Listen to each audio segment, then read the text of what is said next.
মুহূর্তে আছি ফরিদপুর জেলার আলফাডাঙ্গা উপজেলায়। এখানে প্রায় 23টার মতো প্রজেক্টে সয়েল পাওয়ার ভিটাম্যাক্স ব্যবহার করা হয়েছিল। তা আজকে আমরা এখানে জাল কেটে দেখা হয়েছিল মাছগুলোর গ্রোথ ঠিকঠাক আছে কিনা। তো বাংলাদেশে অনেকে ধারণা যে বাংলাদেশে অনলাইনে ভুয়া মেডিসিন বিক্রি করা হয়, এগুলো কিনে চাষি প্রতারিত হয়। তো আমাদের প্রোডাক্ট ভুয়া কিনা বা সঠিক কিনা, প্রোডাক্টে কাজ হয় কিনা, আপনারা যে কেউ বাংলাদেশের যে কোনো প্রান্তের থেকে এখানে আসতে পারেন। আমরা ঠিকানা আপনাদেরকে বলে দেবো। এটা ফরিদপুর জেলার আলফাডাঙ্গা উপজেলায়। আপনারা এখানে এসে থেকে আপনারা নিজের চোখে দেখবেন যে আসলে এই প্রজেক্টগুলোতে এই মেডিসিন ব্যবহার করা হয় কিনা, এবং এই মেডিসিন ব্যবহার করে এখানে ঠিকঠাক কোনো গ্রোথ আসছে কিনা। এখানে 15 দিন পর পর গ্রোথ চেক করা হয় যে ঠিকঠাক গ্রোথ আছে কিনা।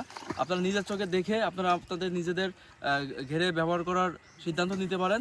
তাছাড়া যারা ব্যবসা করতে চাচ্ছেন তারা নিজের চোখে দেখেই ব্যবসা করার সিদ্ধান্ত নিতে পারেন। আমরা সারা বাংলাদেশে ডিলার নিয়োগ দেওয়া হচ্ছে, এবং যারা চাকরি করতে ইচ্ছুক বা যেসব ভাই বোনেরা বেকার আছেন তারা চাইলে আমাদের কোম্পানিতে তার নিজ এলাকায় থেকে তাদের চাকরির ব্যবস্থা আছে। তো আজকে এ পর্যন্তই, আবার আগামীতে অন্য কোনো ভিডিওতে দেখা হবে। ধন্যবাদ।